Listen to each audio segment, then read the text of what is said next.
To Kill a Mockingbird bagian 1 ke 6. Boleh, kata ayah kami ketika Jem meminta izin untuk berkunjung dan duduk-duduk di tepi kolam ikan Miss Rahel bersama Dill, karena ini malam terakhirnya di Mekong. Sampaikan selamat jalanku untuknya, dan sampai ketemu lagi musim panas tahun depan. Kami melompati dinding rendah yang memisahkan halaman Miss Rahel dengan jalan masuk rumah kami. Jem menyiulkan kicau burung puyuh dan Dill menyahut dalam kegelapan. Jangan menghembuskan sedikit napas pun, kata Jem. Lihat ke sana. Dia menunjuk ke timur. Bulan raksasa sedang naik di balik pohon kacang pekan Miss Maudie. Bulannya jadi kelihatan lebih panas, katanya. Malam ini ada salibnya tidak? Tanya Dill tanpa mendongak. Dia sedang membuat rokok mainan dari koran dan tali. Tidak, hanya ada perempuan yang biasa. Jangan dinyalakan, Dill, nanti seluruh bagian kota ini bau. Ada bayangan perempuan di bulan di Mekong. Dia duduk di depan meja rias sambil menyisir rambut. Kami nanti pasti merindukanmu, teman, kataku. Mungkin sebaiknya kita mengamati Mr. Avery.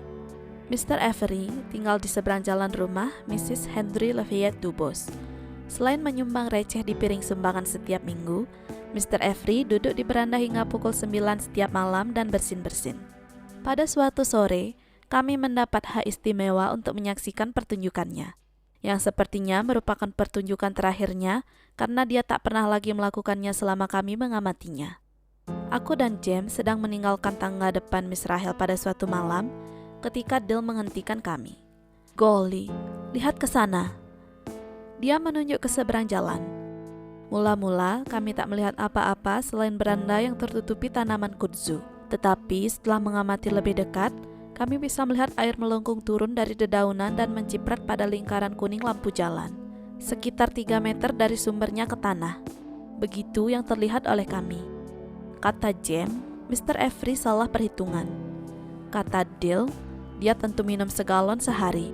Lalu terjadilah adu hebat untuk menentukan jarak relatif dan keahlian masing-masing, yang hanya membuatku merasa tersisih lagi karena aku tak punya bakat dalam bidang ini. Dill menggeliat, menguap, lalu berkata dengan terlalu santai, "Aku tahu, ayo kita jalan-jalan." Menurutku, suaranya terdengar mencurigakan. Tak ada orang di Mekong yang jalan-jalan tanpa tujuan. Mau kemana kita, Dill?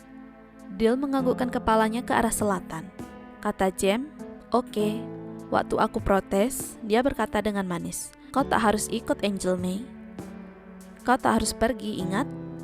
Jem bukannya orang yang suka mengingat-ingat kegagalan masa lalu.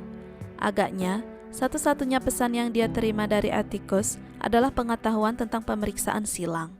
"Scott, kita tak akan melakukan apa-apa. Kita hanya akan ke lampu jalan lalu kembali." Kami berjalan dalam sunyi di trotoar, mendengarkan ayunan-ayunan beranda berkeriut-keriut menahan beban lingkungan kami. Mendengarkan gumam malam lembut dari orang-orang dewasa di jalan kami. Sesekali kami mendengar Miss Stephanie Crawford tertawa. "Jadi," kata Dill. "Oke," kata Jem. "Kau pulang duluan saja, Scott." "Kau mau apa?"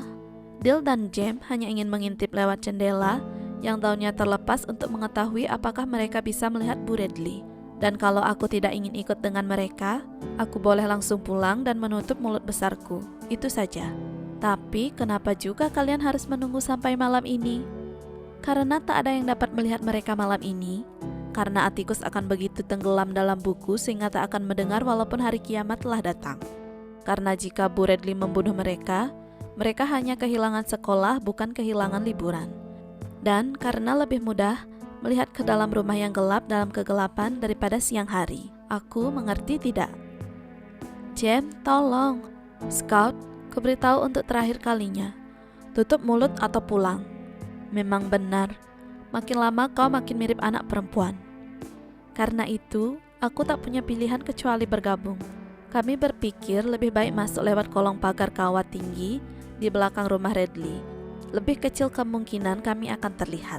Pagar itu mengelilingi taman besar dan bilik kaku sempit yang terbuat dari kayu. Jem mengangkat kawat paling bawah dan mengisyaratkan agar Dill masuk melalui kolong itu. Aku mengikuti dan mengangkat kawat untuk Jem. Baginya, kolong itu agak sempit. "Jangan bersuara," bisiknya. Apapun yang kau lakukan, jangan menginjak petak sawi. Bunyinya bisa membangunkan orang mati. Sambil mengingat ini, aku mungkin hanya melangkah 1 kali dalam 1 menit. Aku bergerak lebih cepat ketika melihat Jem jauh di depan memanggil dalam sinar bulan. Kami tiba di gerbang yang memisahkan kebun dari halaman belakang. Jem menyentuhnya, gerbang itu mendecit. "Ludahi saja," bisik Dill. "Kamu bikin kita terperangkap, Jem," gerutuku. "Tak akan gampang keluar dari sini." "Shh, ludahi, Scott." Kami meludah sampai mulut kami kering, dan Jem membuka gerbang perlahan, mengangkatnya ke samping dan menyandarkannya pada pagar. Kami memasuki halaman belakang. Bagian belakang rumah Radley lebih tidak menarik daripada bagian depannya. Ada 2 pintu, dan 2 jendela gelap di antara kedua pintu itu. Alih-alih pilar, kayu kasar menyokong salah satu ujung atap. Kompor Franklin tua teronggok di sudut teras. Di atasnya cermin gantungan topi menangkap cahaya bulan dan bersinar mengerikan. "Aduh," kata Jem lirih, mengangkat kakinya. "Kenapa?" "Ayam," desahnya. Kemungkinan kami harus menghindari makhluk yang tak terlihat dari segala arah dipertegas ketika Dill yang berada di depan kami berbisik mengeja Tuhan. Kami merayap ke samping rumah, mengitarinya sampai ke jendela yang salah satu engselnya terlepas. Kosennya beberapa senti lebih tinggi daripada Jem. "Kubantu kau naik," bisiknya kepada Dill. "Tapi tunggu." Jem memegang pergelangan tangan kirinya dan pergelangan tangan kananku. Aku mau memegang pergelangan tangan kiriku dan pergelangan tangan Jem. Kami berjongkok dan Dill duduk di pelana yang kami buat.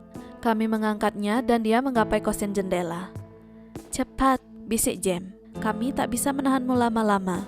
Dill menonjok bahuku dan kami menurunkannya ke tanah. "Apa yang bisa kau lihat?" "Tidak ada tirai, tapi ada cahaya kecil sekali di dalam sana." "Ayo kita pergi," Jem mendesah. "Ayo memutar lagi." "Shh." Dia memperingatkanku sewaktu aku hendak protes. "Ayo kita coba jendela belakang." "Dill, jangan," kataku. Dill berhenti dan membiarkan Jem mendahului. Waktu Jem meletakkan kakinya pada anak tangga terbawah, tangganya berdecit.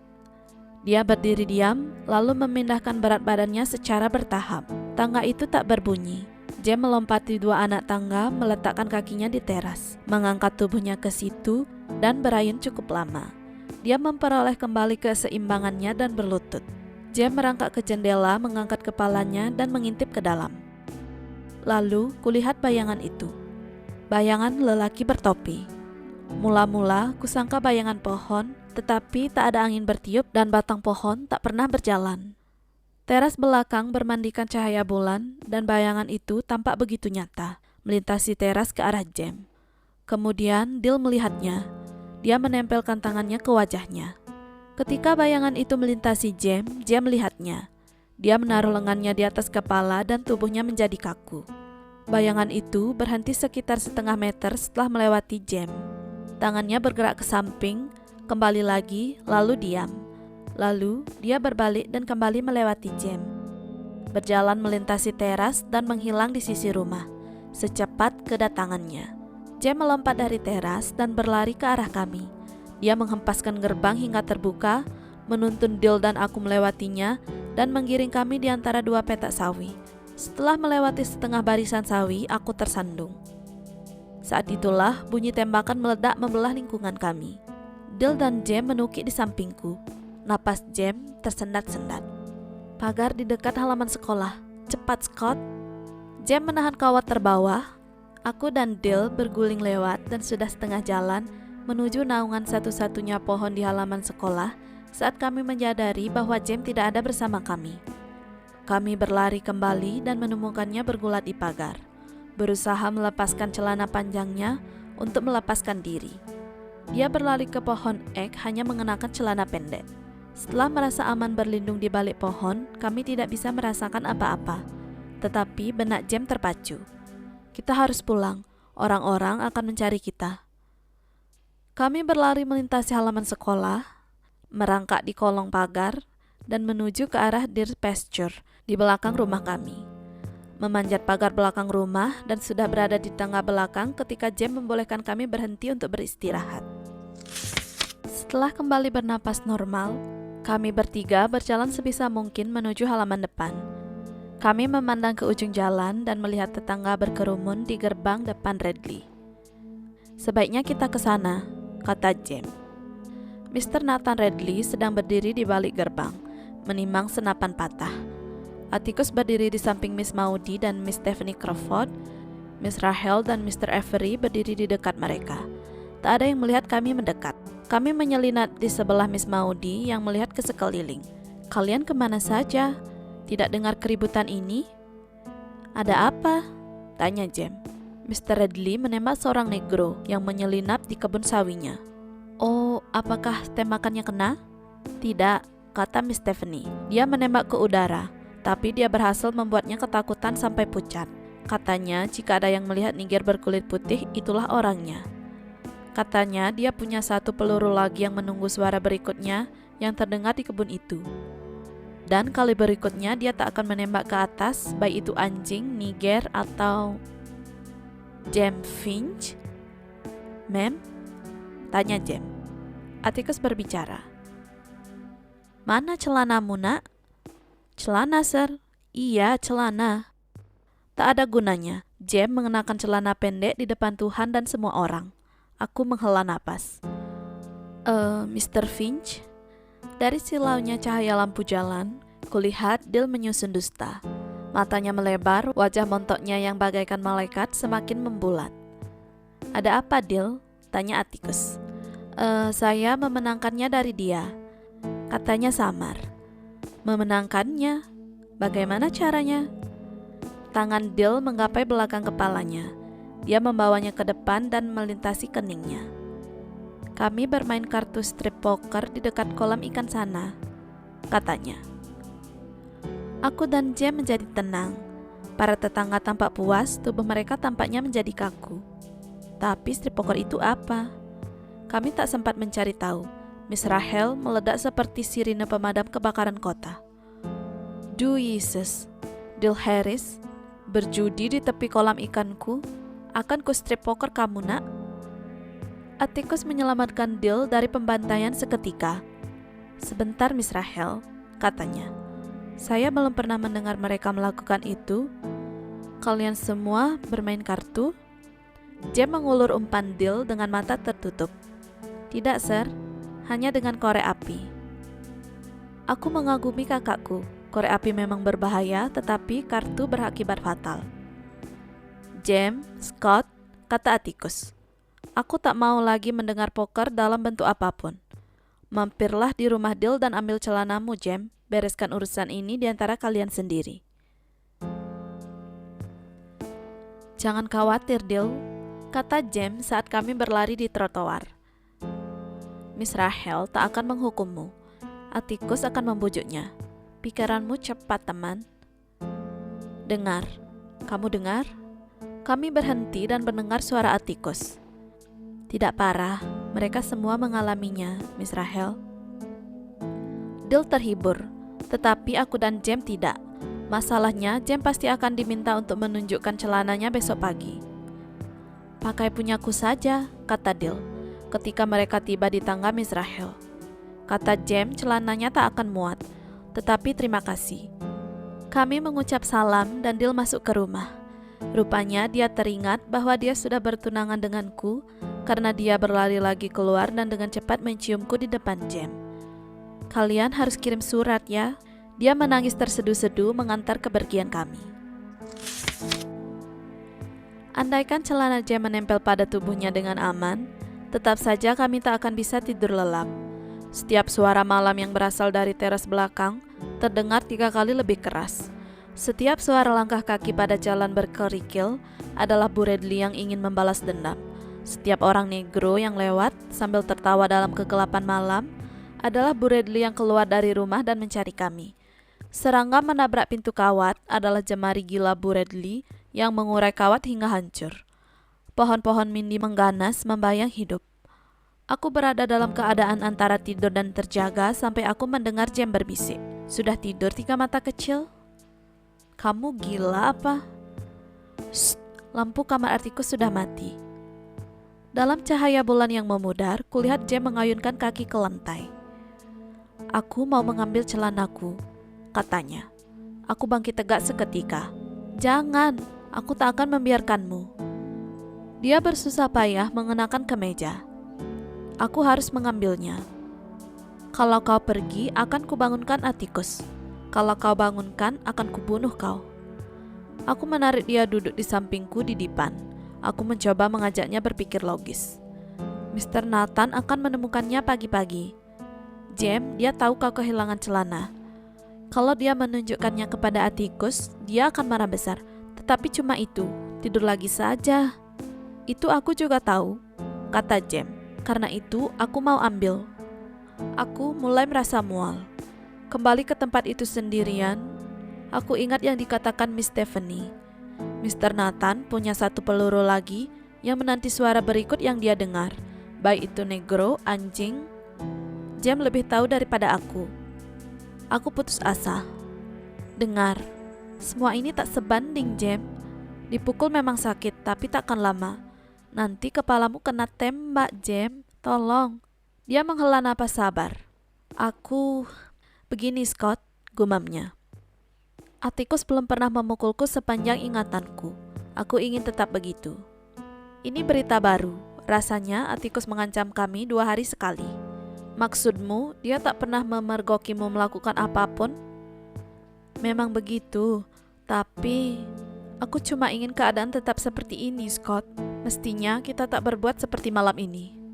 Pada saat itulah, kurasa aku dan Jem mulai mengambil jalan yang berbeda. Memang kadang-kadang aku tak memahaminya. Tetapi keherananku biasanya hanya bertahan beberapa saat. Tapi saat ini aku benar-benar tak bisa memahaminya. "Tolong," aku memohon. "Apa kau tak bisa berpikir sebentar? Sendirian ke tempat itu?"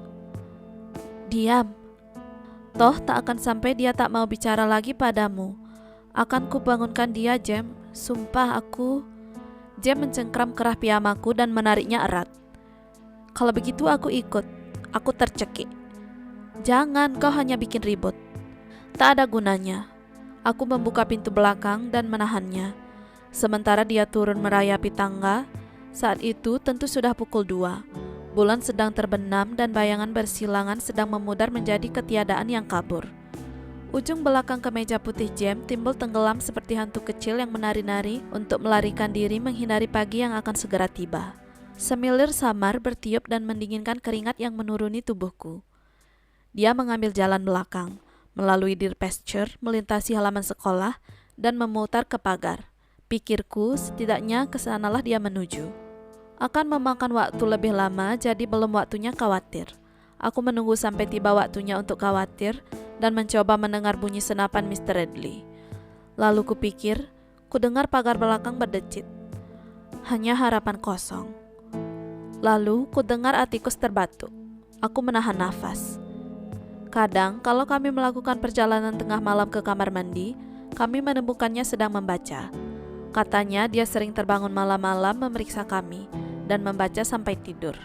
Aku menunggu lampunya menyala, memicingkan mata untuk melihat cahayanya memasuki ruang tamu.